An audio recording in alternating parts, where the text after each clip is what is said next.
네, 오늘은 그 뇌과학 기반 학습장애 개선, 주로 ADHD 관련해서 자료를 한번 보도록 하겠습니다.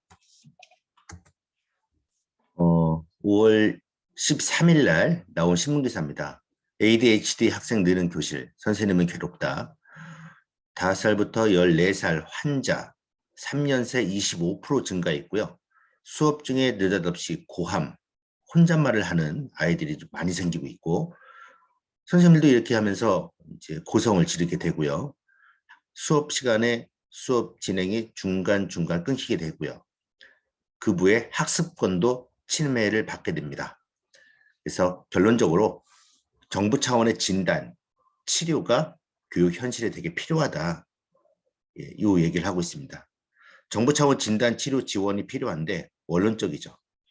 왼쪽 보시면은 저희 뉴로하미로 측정한 뇌파 사진이 있습니다. 이 아이가 ADHD, 네, 이 아이가 정상인데 같은 아이죠. 한 62회 뇌파 훈련 후 뇌파 이렇게 변했습니다. 처음 보시는 분들은 위에 이렇게 붉은색 이쪽 뒤쪽에 붉은색 결이 뜨는데 이게 세타파입니다. 예, 세타 델타, 예, 세타 델타파가 아주 세죠. 특히 세타파가 엄청 셉니다. 근데 요 붉은색이 많이 줄어들었죠. 그래서 수면 뇌파, 뇌를 노화시키는 아직 불안정한 뇌파, 요 세타파가 상당히 줄어들게 되고요. 이쪽 붉은 이제 파란색 계열 나오죠. 예, 파란색 계열이 스트레스 뇌파인데 스트레스 뇌파가 완전히 줄어드는 그런 사진을 볼 수가 있습니다. 즉 뇌훈련을 통해서 극복된 사진이라 보시면 되겠습니다. ADHD에 대해서 어떤 그 현황이나 이쪽은 제가 첫 번째 ADHD 유튜브 올렸을 때 거기에 나와 있고 여러분들 볼 수 있습니다. 가장 중요한 건 지식이 아니고 활용입니다. 이걸 어떻게 활용할 수 있고 어떤 효과가 있는지 임상 논문을 통해서 알아보겠습니다. 전북대학교 병원 정신과에서 ADHD 아동의 부주의와 과잉행동 충동성에 미치는 효과에 대해서 뉴로피드백 집단 12명, 뉴로피드백과 약물 집단 9명, 약물치료 집단에 11명이 배정되었습니다. 훈련 후 결과 부주의 점수에서 새 집단 점수 감소는 보였지만 뉴로피드백 집단이 약물치료 집단보다 더 유의하게 감소되었고요. 뉴로피드백 훈련과 약물치료를 병행하는 것보다는 뉴로피드백 훈련을 단독으로 실시하는 것이 증상 개선에서 더 긍정적인 경향이 있음을 확인하였다. 즉 약보다 뉴로피드백이 더 효과가 있고 약을 먹을 필요가 없다는 논문을 전북대 병원에서 임상으로 발표합니다. 그 다음 서울대학교 임상 논문입니다.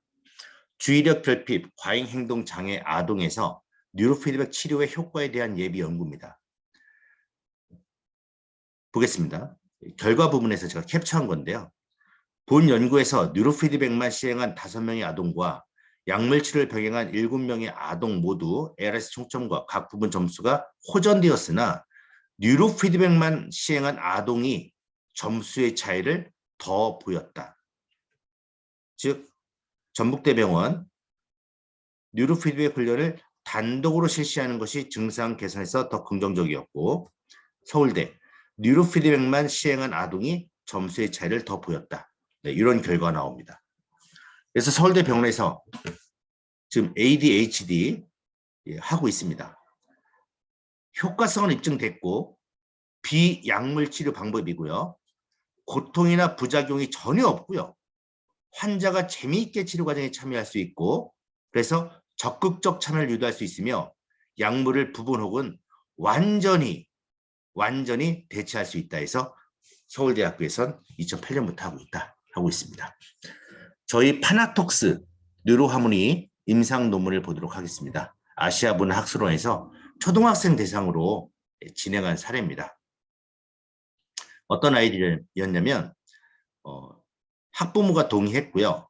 기초학습 능력이 부진한 상태로 산만하고 충동적이고 분노 조절이 안 되고 공격적 측면을 갖고 있는 15명을 대상으로 한 요 실험입니다. 그랬을 때 첫 번째 결과 아동의 분노 조절에 긍정적 효과가 있었고요. 둘째, 아동의 주의력과 집중력을 향상시켜 자기 조절 능력을 높이는 데 효과가 있었고요. 이 결과는 학교 현장에서 학교 폭력 빈도 감소뿐만 아니라 산만, 충동적인 모습을 보이는 주의력 결핍 성향이나 ADHD 아동들, 인내심이 부족한 아동들에게 뉴로 피드백 훈련을 통하여 학습 활동과 심리, 정신 활동 연구의 중요한 지표가 될 것이다. 이런 논문을 2017년도 최근에 발표를 합니다. 한국교육심리학회에서 저희 뉴로하모니로 ADHD 초등학생들 임상 논문입니다. 첫 번째, 억제 주의력과 작업 기억 능력 향상이 되었고, 두 번째, 주의지수 효과 있었고, 세 번째가 일상생활에서 나타나는 실행 기능의 실질적 영향 수준에서도 일부 유효한 효과가 있었다. 그래서 논문 결과 부분에서 중간에 한번 캡처해봤습니다.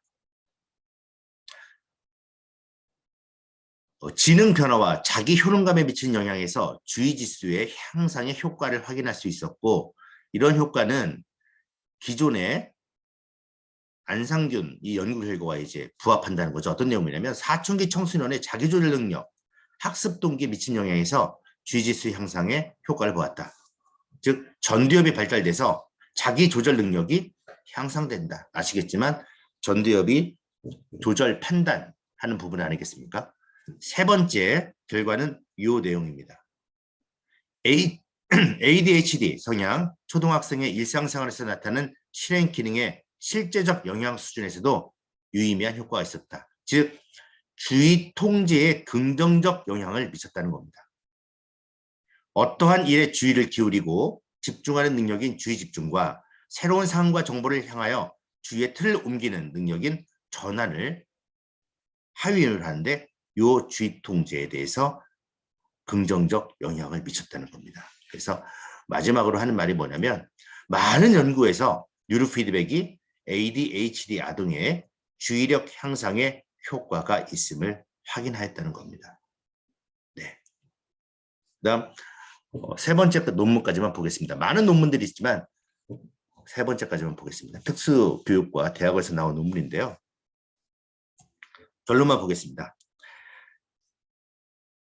ADHD 학생에게 뇌 기능 지수와 주의 집중력을 미치는 영향을 알아보기 위해 뇌파를 활용한 주의 집중 프로그램, 그다음 투어 다트 볼링을 접목한 신체 활동을 적용한 복합 주의 집중 프로그램 이렇게 진행한 겁니다.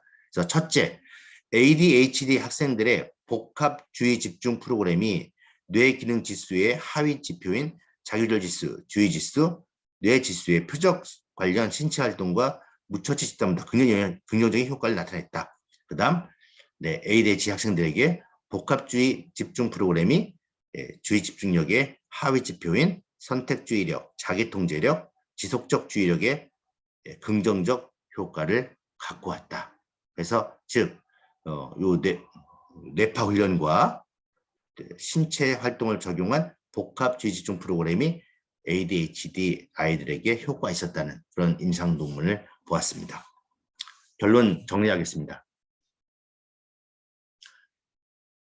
뉴로 피드백 ADHD 아이에게 적용할 것인가 관련된 임상 논문, 그 다음 병원 정리해 보겠습니다. 첫 번째, 뉴로 피드백만 시행한 아동이 약물보다 점수의 차이를 더 보였다. 서울대 의대. 효과성은 입증되었다. 서울대병원. 비약물 치료다. 서울대병원. 고통과 부작용이 전혀 없고 재미있게 치료 과정에 참여할 수 있다. 서울대병원. 약물 부분 혹은 완전히 대체 가능하다. 서울대병원. 약보다 뉴로피드백이 더 효과적이다. 전북대병원.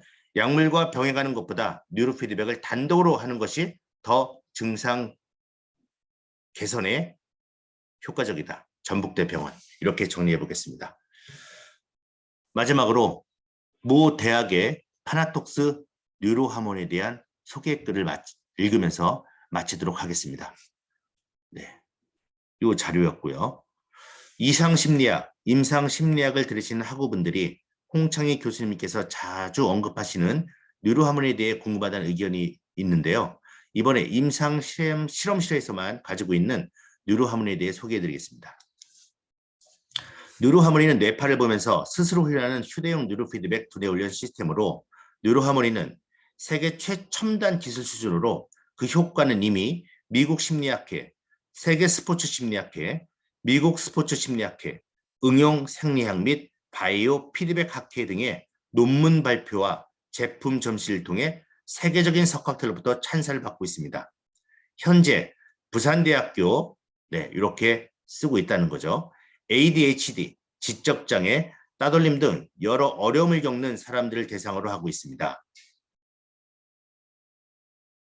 훈련은 화면을 보면서 시작하고 있고 보다 필요한 뇌파를 강화함으로써 긍정적 효과를 도모한다고 볼 수 있습니다. 네, 부산대학교였습니다. 여기서 마치도록 하겠습니다. ADHD 없는 대한민국 뉴로하모니로 하시기 바랍니다.